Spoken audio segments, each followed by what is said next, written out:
दरअसल एक दिव्यांग युवक कृष्णा पाठक, जो कि मानसिक रूप से भी अस्वस्थ है, वह अपनी समस्या लेकर कलेक्ट्रेट पहुंचा और एसडीएम पवन जैन पर समस्या का हल न हो पाने से त्रस्त होकर उनकी टेबल पर जोर से मोबाइल पटक दिया, जिससे मोबाइल टूटा और उसका कवर पवन जैन को लग गया। इससे वे भड़क उठे और वहीं मौजूद उनके गार्ड ने भी दिव्यांग को थप्पड़ मार दिए। वहीं कलेक्टर मनीष सिंह ने दिव्यांग के साथ मारपीट की पुष्टि की है। उन्होंने कहा कि दिव्यांगों के साथ अधिकारियों को संवेदनशील होना चाहिए। हालांकि मुख्यमंत्री शिवराज सिंह चौहान ने संवेदनशीलता दिखाते हुए तुरंत प्रभाव से एसडीएम पवन जैन को इंदौर से हटाकर भोपाल पदस्थ करने के निर्देश जारी कर दिए हैं। पूर्व में भी मुख्यमंत्री 2016 में पवन जैन को सस्पेंड कर चुके थे, मगर कांग्रेस सरकार में उन्होंने इंदौर पोस्टिंग करवा ली। कल जन सुनवाई में जो कृष्णा हैं, ये कृष्णा पाठक, ये आए थे और इनके द्वारा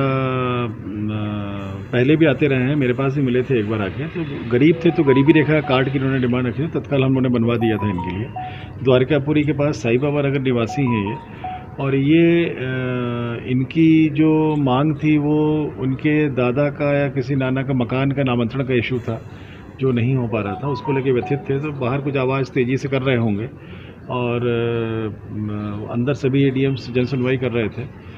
उसमें हुआ कि भाई कौन बाहर इतनी तेज़ आवाज़ में बात कर रहा है, तो ये मालूम पड़ा कि कोई दिव्यांग है वो कर रहे हैं। तो उनको व्हीलचेयर दी गई, व्हीलचेयर दे के अंदर बुलाया गया। अंदर बुलाने पे जब वो पवन जैन के पास में आए तो उन्होंने फाइल वहाँ पर रखी टेबल पे, उन्होंने थोड़ा तेज़ी से रखी और मोबाइल भी शायद रखा। अब एग्जैक्टली उसका उस समय का जो मुझे अधिकारियों ने बतलाया है कि इस प्रकार से रखा मोबाइल की उसका कवर टूट करके और एडीएम के सामने लगा उनको कहीं शायद। उस पर से बट नेचुरल है कि थोड़ा बहुत अधिकारी वो होते हैं कि उत्तेजित होते हैं, तो उत्तेजना भी हुई एडीएम में। तो अधिकारियों ने समझा के उनको फिर बैठाया वापस जो है। पर शायद बाहर जब लेके गए तो कुछ उसके साथ दुर्व्यवहार हुआ है, जिसको कि मीडिया के लोग रहते हैं जन सुनवाई में, और उन्होंने पूरा कैप्चर किया और समाचार पत्रों में भी आज आया। तो मेरे द्वारा भी जो पूछताछ की गई तो उसमें थोड़ी बहुत उसके साथ कुछ किसी के द्वारा एक आध झापड़ मारने की कार्रवाई जरूर की गई थी, ऐसे मुझे मालूम पड़ा है। इसमें कोई इसका अभी तक मुझे वीडियो शॉट नहीं मिला है, किंतु ऐसी जानकारी मेरे अधिकारियों द्वारा दी गई है मुझे।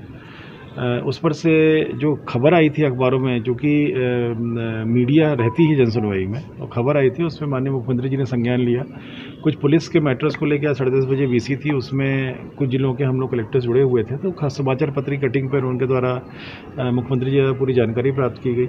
हम लोगों ने बतलाया ये भी बतलाया कि उसके द्वारा क्या किया गया था, जो जिस वजह से हमारे एडीएम थोड़ा उत्तेजित हुए और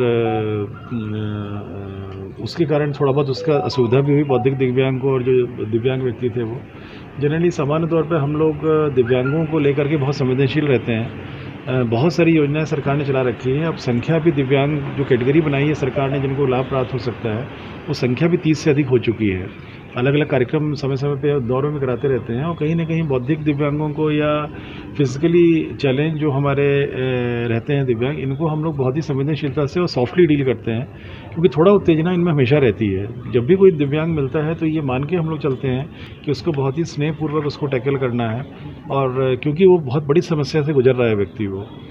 तो मुझे लगता है कि कल के भीड़ भाड़ में ये सब चीज़ों की थोड़ा कमी रही होगी। इसको लेके सीएम साहब ने आपत्ति की कि कोई भी हो, कुछ भी कर रहा हो वो, पर उसके साथ मारपीट की जो घटना उल्लेखित थी समाचार इसमें अखबारों में, और जो हमारे यहाँ के नीचे कर्मचारियों ने पुष्टि भी की कि बाहर उससे झापड़ कुछ मारा गया है उसको लेके सीएम साहब ने नाराजगी व्यक्त की और उनको बड़े स्पष्ट निर्देश दिए कि किसी भी प्रकार से किसी भी दिव्यांग के साथ अगर वो कोई उत्तेजना करता भी है तो स्नेहपूर्वक उसको टैकल करना चाहिए, न कि कोई उत्तेजना के तहत टैकल करना चाहिए। और उस पर उन्होंने ये निर्देश दिया हटाने के लिए, और ये कार्रवाई की गई है।